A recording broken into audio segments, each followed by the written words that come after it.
So, good afternoon and welcome to Steps Live on this very rainy Friday afternoon. I'm Katie and I will be your host and guide down this path of knowing your brain as it relates to the topic of spasticity. So, first question is, what is spasticity? Well, I'll tell you that everything I'm about to tell you is mostly based on my clinical experience and the knowledge that I've gained over the years. Some things will be supported by some actual literature, like this particular slide is sourced from the National Institute of Neurologic Disorders and Stroke. So this is how they define spasticity: a condition in which there is an abnormal increase in muscle tone or stiffness of a muscle, which might interfere with movement, speech, or be associated with discomfort or pain. It is usually caused by damage to nerve pathways within the brain or spinal cord that control muscle movement. So, some conditions that might result in the symptom of spasticity would include a spinal cord injury, a stroke, brain injury, or head trauma, multiple sclerosis, cerebral palsy. So, likely, if you're watching this, you are familiar with at least one of these conditions. So, what are some symptoms of spasticity? Well, hypertonicity is the clinical term for increased muscle tone, that tightness that you feel, that resistance to stretch when you try to move. Clonus is something that you may have experienced. Typically, people will have this in their ankle or in their wrist, and it's when it's a hyperactive stretch reflex that gets set off by a quick stretch. So, if it's in the foot, usually it's the heel coming down to the floor, sets off that reflex in the Achilles tendon, and you get a bouncing. Same thing will happen in the wrist. You get this bouncing that happens. And basically, what is occurring is a stretch reflex is being set off over and over and over again. And so this takes us to the next one, which is this exaggerated deep tendon reflexes. So we've all been to the doctor and they take out that hammer and they tap on your knee. Well, it's normal when that tap happens for your knee to straighten and your foot to go up. But if you've had an injury to your central nervous system and that tap happens, often the kick is much faster, much more abrupt, much bigger. And so that reflex response is more exaggerated. Also, in the case of something like clonus, the reflex is very sensitive, so it's easily set off. And then the act of setting it off and relaxing out of it causes it to be set off again. And so that's when you get that repeated beating or repeated bouncing. Another symptom of spasticity that you may have experienced is a muscle spasm or a cramp or a tightness. And then left unchecked, spasticity can lead to joint contractures, muscle contractures. And so this is when the muscles stay in a shortened position for a long time, and they undergo physiologic changes that actually cause the muscle to get shorter, and it's very difficult or impossible to lengthen it. Well, when that muscle crosses a joint and the joint is held in one position for a long time, it can also be stuck because of lack of movement. So, functional implications of spasticity. What does spasticity mean to you? Well, it can cause pain. Typically, it is not the spasticity itself, the tightening of the muscle itself that causes pain, although it does sometimes. Often it is the positions that your body gets put in, the stresses on soft tissue over time that lead to pain if spasticity is not managed. Definitely, you will see tightness if you have spasticity, if you don't manage it. A clenched fist, which this picture is demonstrating a little bit of that. Shoulder pain, and that usually comes from an imbalance of muscle activity. So if you have spasticity in certain muscles and they get very tight, your bones can be misaligned when you go to move them. And so if you're very tight and then you go to lift up your arm, bones run into each other where they shouldn't. Soft tissue gets pinched where it shouldn't. And so that if you do that repeatedly, then you cause an itis or an irritation that can lead to shoulder pain. In the leg, spasticity in the calf muscles can make it difficult for you to put your foot flat on the floor. So you'll find that you're walking on your toes. It can cause turning of the ankle where you roll toward the outside of your foot. And so instead of stepping with a flat foot and rolling off your toes, you might stand on the outside edge of your foot. And that can cause the ankle to turn, can cause irritation, it can cause an ankle sprain, it can lead to a fall. So these are very important issues. And then sometimes people will have spasticity in their hamstring muscle, which is the muscle that is behind your thigh, on the back of your thigh. And if that muscle is tight or spastic, it can make it difficult to fully straighten your knee, which can impact standing and walking. When it's very severe, it might affect your position in the bed or your ability to do transfers.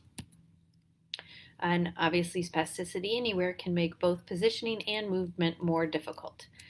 In cases where people are more likely to be bedbound, although this could occur for someone who is up and moving around too, spasticity can interfere with personal care and hygiene. So if your hand is very tight and it is difficult to open, it can be hard to get in and clean this skin. And so you will sometimes see people that have breakdown inside their palm.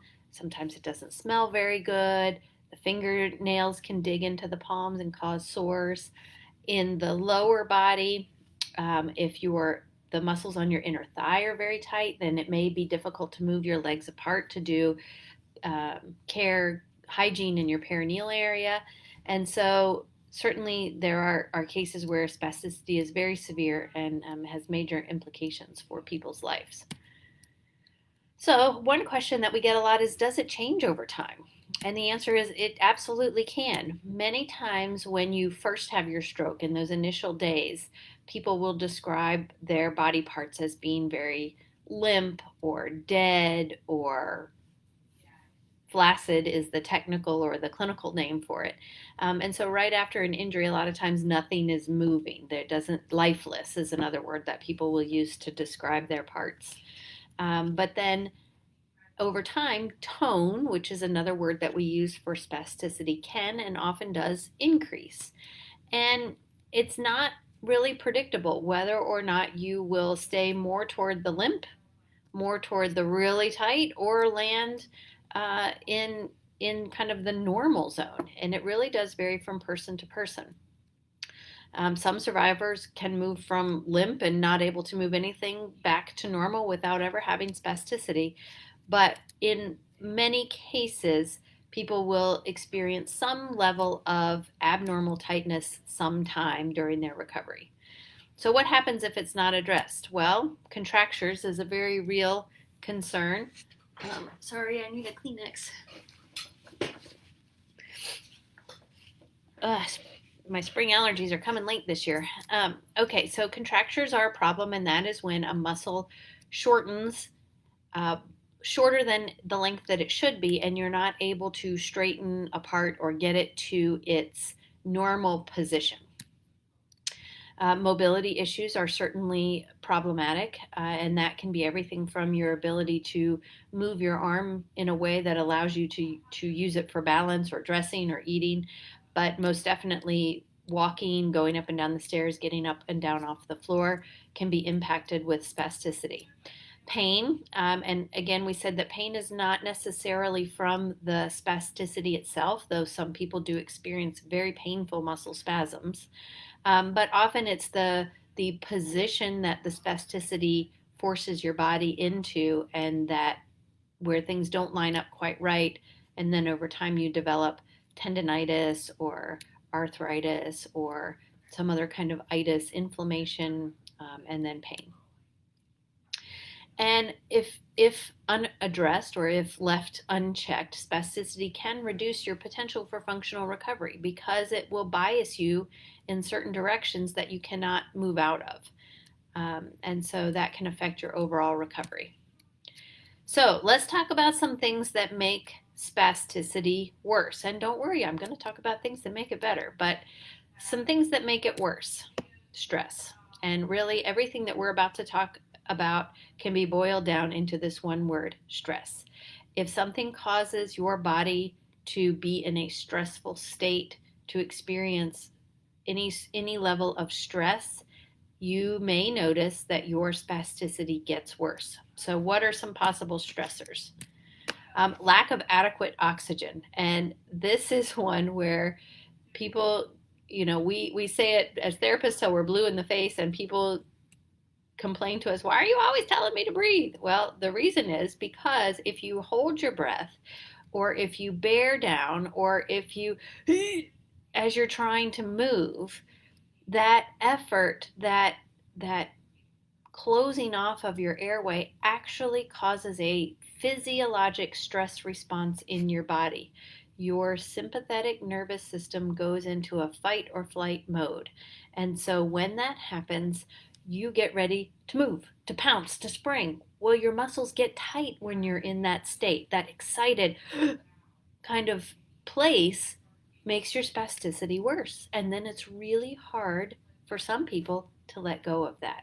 So, as we are working in therapy on developing movement and on trying new things, we're always balancing how challenging the activity is with what a person can do. Because if an activity is too challenging and it really exceeds the person's capability, and they start holding their breath or bearing down, or just cutting off that flow of oxygen in their effort to perform whatever it is we're working on, that's actually making things worse. And so as a therapist, or as a patient, your therapist will be constantly reinforcing and reminding to you, you must breathe. At least that will happen in this clinic for sure. Cold. If you have spasticity, you may notice that wintertime is not your favorite time of the year. As the seasons change and things get colder, people really do complain about being more tight. And one of the most meaningful and powerful stories that I can recall is when I had a client who was recovering from a stroke, and she, kind of knew what her level of spasticity was here in our middle of North Carolina climate, and she went up to Boone for the weekend, and it happened to be early in the change from winter or from fall to winter, and they had a snowstorm while she was up there, and it was about 30 degrees colder. And she came back and she said, I couldn't move the whole weekend. I was so cold, it was if my body was frozen. And that is a story that we commonly hear when an individual has spasticity and they get cold. It is almost as though they themselves are frozen. Effort, like we talked about a little bit ago, can increase spasticity. So when you're trying very hard at something, whether that is a physical effort or a cognitive effort or a verbalization effort. So people who have aphasia and they're struggling to find the right word or communicate a message, oftentimes you will see the physical response in terms of their spasticity and getting tighter as they are trying to communicate a message. So effort can definitely be a source of stress. Emotional stress. So if you are worried, if you are very busy, you have a lot of appointments to get to, fear of falling can cause an emotional response that will increase your stress and cause you to tighten up. Feeling off balance, same thing. So this is important when people are making that transition to doing things on their feet and being up and moving around. If that experience is very emotionally stressful or it induces fear, people are more likely to have higher spasticity, which means they have less control over their body, which then feeds into this cycle of stress, tightness, fear, more stress, more tightness, more fear. And so we have to interrupt that cycle and reverse it. Fatigue and cognitive overload are also sources of potential stress. So as the day goes on and you get more tired, things require more effort, you find that you get tighter and tighter. A lot of times, especially in the hand, people will say, well, when I get up, my hand is very loose, but by the time I get out of bed and have breakfast and get dressed and get going for the day, it's balled up in a fist. Well, that fatigue and that effort of getting up and getting moving in the morning can cause spasticity to increase. If you are sitting and you're trying to balance your checkbook and managing money or doing math is something that is difficult for you, you may find that when you get up from that activity, you're really tight because the cognitive demand of that task was a source of stress for you and increased spasticity. Driving, we get a lot of questions about driving. Am I ready to go back to driving? When can I start driving again? If you have spasticity, this is something that we need to take into consideration, both the cognitive and the emotional stress that are involved in all of the multiple tasks that you have to do at any one time and all the ways that you have to respond. We as therapists know that that's going to have an effect on your spasticity. If somebody suddenly slams on the brakes in front of you and you have to then slam on your brakes to avoid an accident, that rush of adrenaline is going to affect your spasticity. And so one of the questions that we have to ask ourselves before we recommend that someone is ready to go back to driving is, how are they going to manage their spasticity in the event that they have to make a sudden move or in the event that they're driving while fatigued? And so driving is definitely a stressful activity, especially if you're driving out on the highway. And so considering spasticity is important. Prolonged static postures. So how many times have you been in a car for an hour, 2 hours, and you get out of the car and you can't move? So when you have spasticity, this is amplified many times over. And so we really encourage people as they're going through their recovery process that you have to move. You cannot sit in a chair and watch TV for hours. You cannot sit at a desk and do computer work for hours. You cannot sit in a car and go on a long drive and expect that when you get up and start moving, you're actually going to be able to do it. So you want to avoid being in any one place for any long period of time. So if you are sitting at a desk and you're at work, every 30, 45 minutes, you've got to get up, take a walk, move around, move through all of your ranges, stretch all of your parts so that you don't become frozen. So sitting too long, not using your splints is another thing. So when a muscle shortens and when a spastic muscle shortens, the shorter the muscle, the more spastic it is. So if you have a hand that gets tight into a fist, the longer it stays in the fist, the harder it is to open, the more spasticity you develop. And so the splints that get recommended are to try to reverse that process. And maybe when you first put on a splint, all you can do is get your hand open, but you can't move your wrist. That's fine. That's where you start. But then we work on gradually increasing the range of motion. And what you will find is as you are able to increase that stretch and hold it for longer periods of time, that when you take it off, the splint off, you're able to maintain that relaxed state for a longer time. And you may not be as tight over time. So the longer your muscles are, the closer you have to full range of motion, you can help to lower your spasticity. But if you're not using your splints and you are allowing your muscles to stay in these shortened positions, you can actually make your spasticity worse. Laying in bed, again, same thing. You get frozen. Stay in one place too long, you get frozen. Infections is a big one. And this is something that we actually see a lot in the clinic and is a place where even in the hospital setting, many times a therapist is the first one to identify an infection of some sort in a patient. Most often it's urinary tract infections, but it could be an upper respiratory infection or in these days, maybe it's COVID-19. But your body will tell you that something is wrong before it'll show up in any test. So if you start to notice that all of a sudden your spasticity got worse overnight, like you were fine yesterday and now it's awful today, and it stays that way, after a couple of days of it not getting better, that's when you might start to notice that you're having these symptoms of the urinary tract infection or the upper respiratory infection. Urinary tract infection is a prime culprit for an increase in spasticity. So the good thing is that if you pay attention to your body, it will often tell you that something is brewing before a doctor can even pick it up. But also know on the flip side of things that if you have an infection and if you're on antibiotics, probably you're going to be a little bit more tight than at your normal baseline. Associated reaction. So this is when you yawn, and many times people can nod their head. Yep, I've experienced that. You yawn and your arm all of a sudden comes up, or you get that clonus, or you go to lay down in bed and your leg shoots out. So these are associated reactions where something happens, you sneeze or you cough, and your body does something that is unpredictable by your pre-injury standards, but becomes very predictable that every time I yawn, every time I cough, I have this reaction or response. Weather changes. We know when we come in the morning, if it's a day like today, we're going to have a rough day.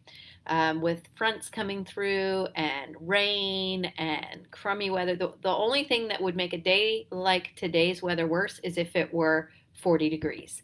But when we're experiencing changes in barometric pressure, rain, cold, people who have spasticity feel their worst. And so nice hot day, people tend to be a little bit more loose. Nice high pressure and control, people tend to be a little bit more loose. But low pressure systems, rain, cold, will negatively affect spasticity for a lot of people. And so I said if people with arthritis can feel the weather changing in their bones, then people with spasticity feel it in their muscles. And that is very true. So let's talk about what makes it better. Well, hey, if lack of oxygen makes it worse, then one of the best things you can do is breathe, move some air. And this is something that you may have noticed in your therapy as well, that when a therapist is trying to help you stretch or trying to open a tight hand or trying to gain range of motion, one of the things that we will ask you to do is just breathe. And we're not asking for you to take a big breath in as much as we want you to let everything go and have a big breath out. So we focus on the exhale. Give me a good sigh. Let that go, because when you're letting your air go, you're also letting your muscles go. And so that process of getting the stale air out and getting fresh air in helps the muscles to relax, helps to lower your overall stress level in your body. We call it a parasympathetic state. That's your rest and digest, your just more relaxed state. So when you have a nice, big, long exhale, it just makes you feel more relaxed.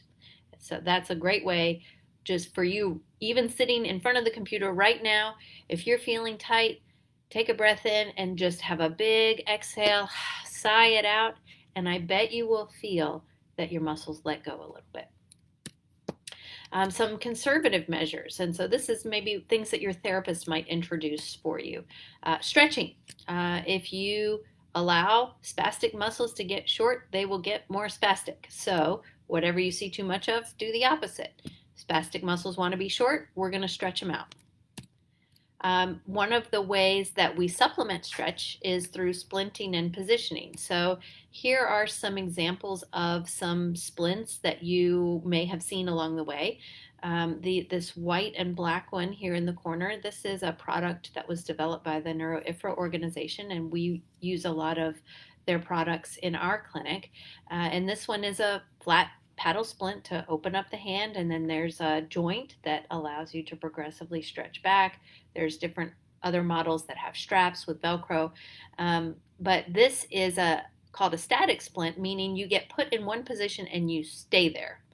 And then over time, you might be able to increase that angle or that range a little bit, and then you stay there. So it doesn't allow you to move back into your position of tightness. It holds you in the more desirable position. A dynamic splint does allow some movement, but it kind of has a spring, or it may have a pulley. There's different systems out there, but that the dynamic component means that it does allow movement, and it gradually tries to move you into the more desirable position by using that spring and that tension to move you into a better joint position or a better joint angle. So the static splints are fix it and hold. The dynamic splints have a movement component to it. And then here at the bottom, serial casting is not something that's actually done a lot anymore because of the time and the expense that's associated with it. But this is a great option for people who are not able, for whatever reason, to be compliant with splint wear. And so a lot of times you'll see this used in places where people are recovering from traumatic brain injury and maybe they're agitated or they can't follow directions very well or they can't tolerate having a splint on and so they're constantly taking it off. We can apply a cast, and it can be fiberglass or a plaster, and it looks just like any other cast that you would have when you break a bone. But we leave these casts on for 2, 3, 4 days, and then we cut it off and we stretch and we put a new one on. And what we find is when you hold a muscle for a very long period of time, meaning days, in a more lengthened position, it lets go. And so then when you take off the cast, you have gained a little bit more. And so you cast in that new position, the muscles let go a little bit more. You take off the cast, you put it in the new position, and you continue that process until you don't make any more gains. And so that is an option that has worked very well for some people. In my experience, I have had the best luck with it with people who were recovering from traumatic brain injury, especially when we can do it close to the event.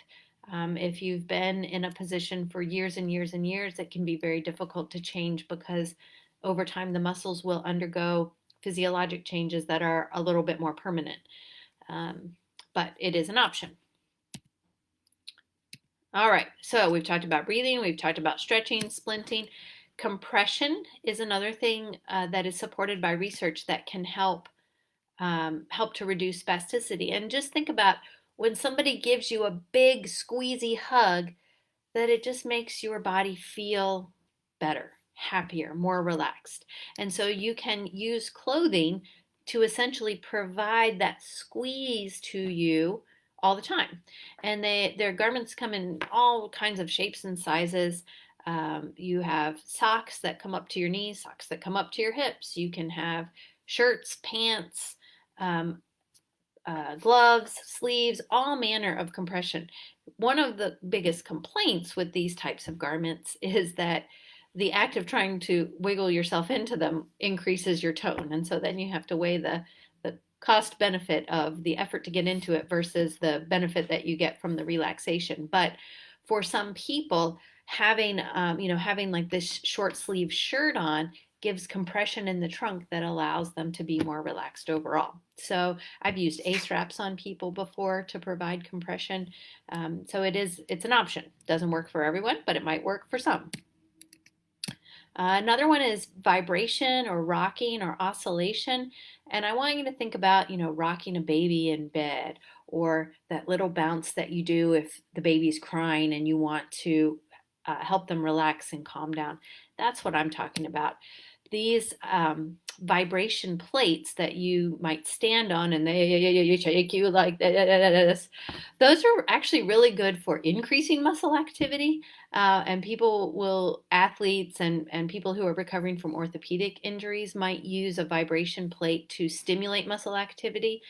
And so that fast vibration tends to have a more stimulating effect rather than a relaxation effect. And so I put on here, use with caution if you have spasticity, because you may be using vibration to turn on muscles in one area, but you may be causing a worsening of spasticity somewhere else.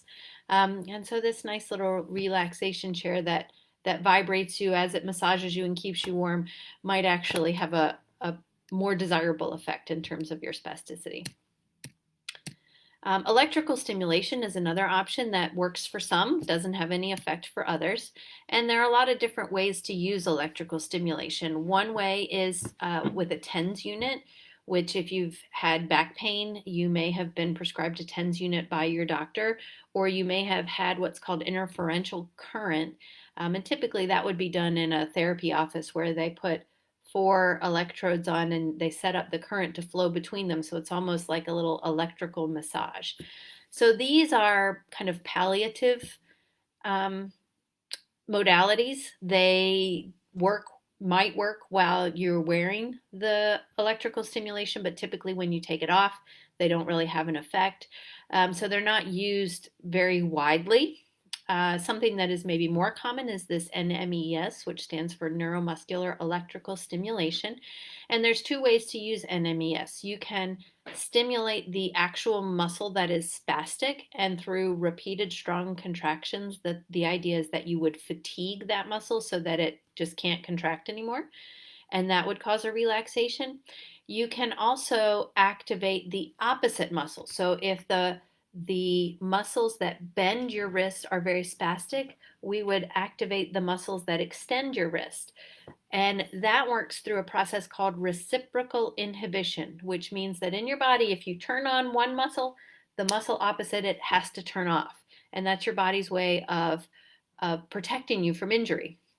And so we use that protective mechanism with the NMES. And so we might strengthen or get the opposing muscle group to contract to cause a relaxation effect in the spastic muscle. And then finally, this is an example of a functional electrical stimulation device. And so it's hard to see, but this individual has electrodes on her legs, and the device is providing assisted movement, but also the electrodes are stimulating the muscle at the right time to allow her to physically participate in the act of pedaling the bike. Now, this activity combines kind of the benefits of the muscle contraction, the continuous movement, reciprocal alternating. It's helping when she needs help so that she's not too stressed. The downside to these are that it's difficult to get access to them. They're expensive pieces of equipment, so not everyone has them. And you have to be very consistent with doing it. But for some people, especially individuals recovering from spinal cord injury, people have seen a lot of benefit in terms of their spasticity using these FES bikes. All right, warmth. So if cold is your enemy, warmth is definitely your friend. So taking a warm shower or a bath might help you to feel a little bit more relaxed, just as it does for most all of us. If you feel tight, if you feel anxious, lay down in a warm bath helps you to relax. Same idea with spasticity. We will sometimes use a hot pack or a heating pad before we stretch a spastic muscle, or just to provide relief to spastic muscles. But if you have sensory issues, you have to be very careful with that. If you're typically a spastic muscle is going to be in the part that was affected by your injury or your stroke or your traumatic brain injury. And so if your sensation is compromised, you have to be very careful about putting things that are hot in areas where you may not feel it. Warm clothes. So in the wintertime, you got to layer up. You got to wear lots of clothes. And I have even recommended to, especially we talked before about the young lady who went up to the mountains and felt like she was as frozen as the snow. One of the things that I recommended to her was that she get those chemical hand warmers, where a lot of times skiers will use them, and you break them and they heat up, and the skiers will put them in their gloves to keep their hands warm as they're skiing. Well, I told her, you're wearing 2 layers of clothes, you get the hand warmers and you put it between your 2 layers of clothes so it's not right on your skin. But that helped to keep her arm warm the next time she went, and so she wasn't as spastic. So it's an option. People will put them, in their pants or in their socks. Again, you have to be careful if you have sensory issues. What is called neutral warmth, which is just that, all encompassing. You can get that from serial casting. That's one of the reasons why the serial casting works. It keeps the part warm consistently. Compression garments will do the same thing. It will keep you warm. Movement is another great way to improve your spasticity or reduce your spasticity.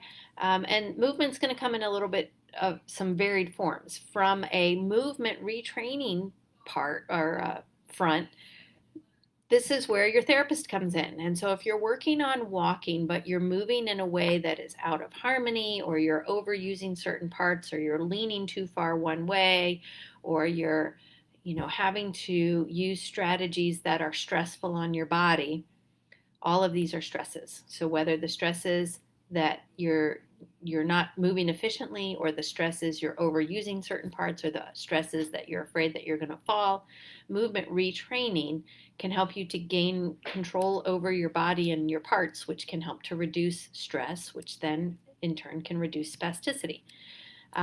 Obviously, stretching is very important. And then, in combination with the stretching, we want to strengthen the opposing muscle groups so that you can use that concept of reciprocal inhibition, where if one side is tight, you want to activate the other side to get the tight side to relax. Continuous alternating reciprocal movement. That's a lot of words to say. Ride a bike.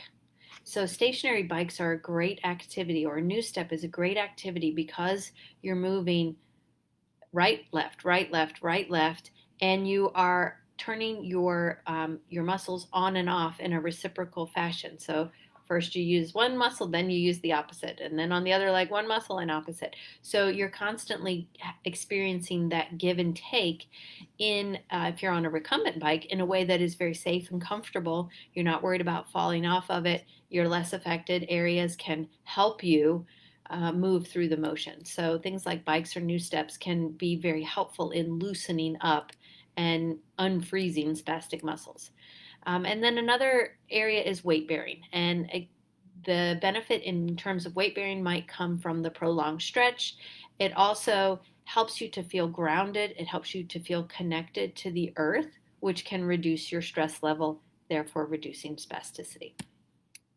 Oh, and soft tissue massage. I added this one in here because when you have spasticity for months, you're also likely to develop actual changes in your soft tissue. And so if I've been tight and I've been positioned like this for 3 months, you can bet that in addition to being spastic, I probably have some trigger points in these muscles. I probably have some knots that need to be worked out, so that as I'm managing the symptoms of the spasticity, I also have to actually address the soft tissue changes that have happened. So massage can be a very helpful adjunct to all of the exercise, splinting, and stretching that you're doing. There are medications that can help in spasticity management. Some are oral medications, and so these are usually taken as a pill. They do act on your entire system, which means they are really good for people who have spasticity in a lot of places. They do relax all skeletal muscle, though. So the downside of oral medication is that the effect of them can make you very sleepy. And that's one reason why people will often stop taking them or say they're not working for them, because they get too sleepy. So some typical medications that we see in terms of stroke, brain injury, and spinal cord recovery are baclofen and Xanaflex. So I'll talk about Xanaflex first. The generic name of it is tizanidine.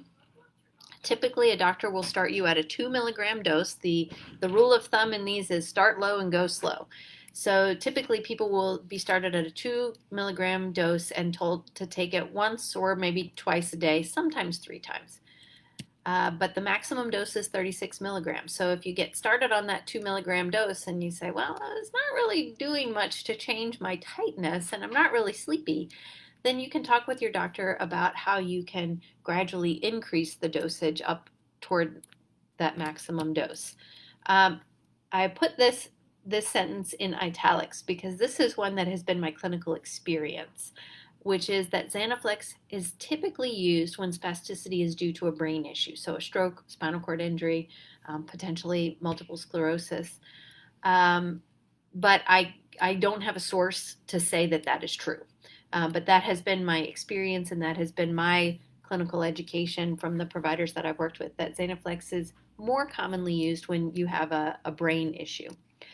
The downside to Xanaflex is that it can be hard on the liver. In this area, in the Cary, Raleigh, North Carolina area, if you have been through one hospital system, you might be more likely to be on Xanaflex. If you've been through another hospital system, you might be more likely to be on baclofen. And this is another systemic oral pill. You typically will start with 5 milligrams 1 to 3 times a day, and the maximum dose is 20 milligrams 4 times a day, or 80 milligrams total.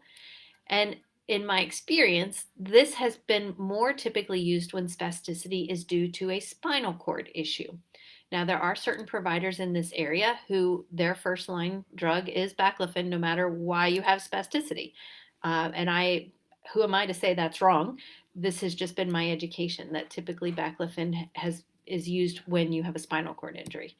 Um, their baclofen is different from Xanaflex in that when you get up to a certain dose, if you're on the maximum dose or you're on a dose that you can't tolerate because it's making you too sleepy, baclofen can be administered by a pump directly into the space around your spinal cord. It's called an intrathecal baclofen pump. And when you use that, you use a much smaller dose. So instead of a milligram dose, it's a microgram. And so typically people who are using the baclofen pump don't have the same side effects of being so sleepy. The pump is not without its own risks and its own problems, so it's definitely not right for everyone, but it could be an option. So it allows for the smaller dose, less fatiguing. So which one do you take? How do you know? Well, it's going to depend on the preference of your prescribing provider. Like I said, some providers have a preference for one drug over another. Some do it based on the reason for your spasticity. But the take-home message is that if one isn't working, you can switch to the other. And so talk to your provider. If you're on baclofen and you say this really isn't doing it, you may be able to switch to Xanaflex and get a different result. They're different drugs, they act differently, and so it is possible that one can work for you and the other may not.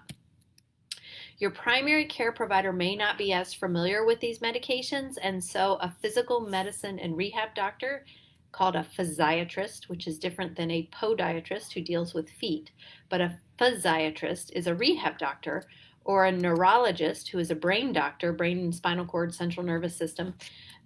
Those are the two provider types who will be most knowledgeable about these medications and about spasticity management. So if you don't have a physiatrist or a neurologist on your team and you have spasticity, I would recommend that you find one. So those are the oral medications there. We call those systemic medications. They act on the whole system. There are also local medications that can act on the individual spastic muscles. And so they don't make you sleepy because they're acting at the muscle, not on your whole system. And they're usually administered by an injection.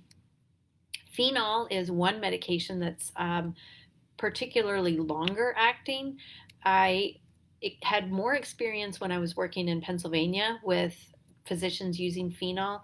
There are some issues in terms of the more permanency of this type of medication and some potential side effects in terms of having bad sensations like neuropathies that can develop. And so this medication is not typically used in this area. More commonly, though, we'll see providers doing Botox injections. Now, this is not the Botox that's going to get rid of these wrinkles. That's Botox type B. The type of Botox that we're talking about is botulinum toxin A. You can also do a combination of treatments. You can be on oral medication, and you can still have the injections if you have muscles that aren't responding as well as you would like, or that maybe you can't quite tolerate as high a dose of the oral medication as you might need, but adding the Botox in combination with it can give you a better result. So sometimes they are used together. So like I said, this is Botox type A. There are various brands available, just like there are, lots of different medicines that can control your blood pressure. There are several different brands or types of Botox, and which one that is used is often provider dependent. But once you start with a brand, that's the one that you stick with. So you wouldn't switch between brand A, brand B, brand C. If you start on A, you stay on A until it stops working. And so this would be similar with medications for your blood pressure. If you're on HCTZ, you stay on HCTZ until it stops working or until you need to add another medication into the mix. So Botox works the same way. Injections are typically performed by a neurologist or a physiatrist who have undergone additional specialized training. You have to wait 12 weeks between your injections, and after an injection, you will see your peak in terms of your effectiveness or your relaxation of the muscle within 10 to 14 days. Some people have told me that the day they get the injection, they notice an improvement. So it's not necessarily true that you will have to wait 10 to 14 days before you see any change. It's just when the maximum amount of change will happen in that 10 to 14 day period. There is a maximum dose that can be given at one time. I don't know what it is, but there is a maximum. And so if you have multiple muscles that are affected, maybe you need some in the arm, some in the trunk, some in the leg, then the provider may need to prioritize which muscles to inject and how much to inject them. And this is where input from a therapist can be helpful to the provider, because we're working with you in terms of your mobility and your function. And we can say, these are the muscles that are really hindering us the most. So what does it do? Think of it as turning down the volume on an overactive muscle. So if you have a muscle that's turned up to 11, the Botox injection can turn down the volume, turn down the activity in that muscle to something that is more manageable. So it removes a barrier to therapy. It allows for release, for stretch, and for inhibition of overactive muscles, and it allows us to train underactive muscles. So these muscles that have been bullied by the spastic ones and don't have a chance to activate, and there's barely enough strength there to wiggle apart, much less overcome all of that opposing tightness and wiggle the part. So turning down the volume on these spastic muscles lets us train the opposite ones. So it's best when your injections can be combined with therapy. You'll have a stretching and a splinting program. We'll work on activation and strengthening of opposing muscles. But Botox injections can be useful for some as an isolated intervention if it allows for easier personal care, hygiene, pain relief, or if you've already established your stretching, splinting, and exercise program.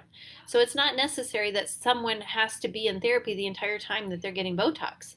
If you are in therapy and you get Botox and you have a program and you're doing your home program, it's not necessary that you may continue forever doing therapy or for as long as you do Botox. The idea would be that you would kind of graduate to doing your program on your own.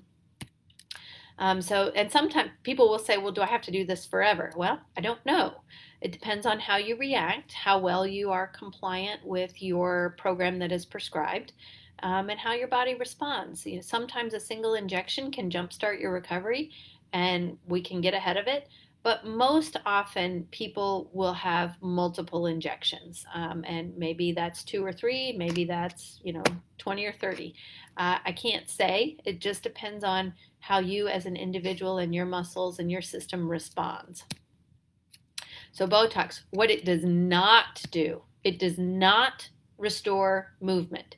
And I want to make this point very clear, because this is something that people will believe that when they go get the Botox injection, suddenly they'll be able to move their arm or move their leg. And when that happens, it's great and we're super excited, but that's not typically what happens. Botox is not going to take an arm that doesn't move and make it move. It doesn't cure spasticity. Much like medications for diabetes don't cure the diabetes, they only aid in the management of the diabetes. So, if you're taking, metformin, doesn't mean that you don't have diabetes anymore. It just means that your blood sugars are managed because you're taking the medication. So your spasticity can be managed by the Botox, but it's not going to cure it. So you want to think of Botox as an intervention that aids in your therapy program. It removes barriers and it helps your therapy to be more effective and successful. It's a tool. It is not the treatment. So it's a tool to help your treatment and your recovery program progress. So the take-home messages here is that spasticity does change over time, for better or for worse. Therapy and medications can help. It's important to know what makes your spasticity better and worse so that you can avoid triggers as much as possible. You want to pay attention to your spasticity, because often a sudden change in your spasticity is telling you something else is going on in your body. We talked about urinary tract infections, upper respiratory infections. So if your spasticity is changing, be alert, because something is different in your body. So that's all I have for you on this topic today. But if you have questions or you want more information, please drop them in the comments and I will be happy to answer, to reach out to you, however you want to communicate. I am excited to share with you that today, May the 29th, Steps for Recovery is celebrating 8 years of service. We opened 8 years ago today. It was a Memorial Day, and we opened on a holiday and have been going strong ever since. And we just want to thank you all for being a part of our community, our family, and allowing us to help you on your rehabilitation journey.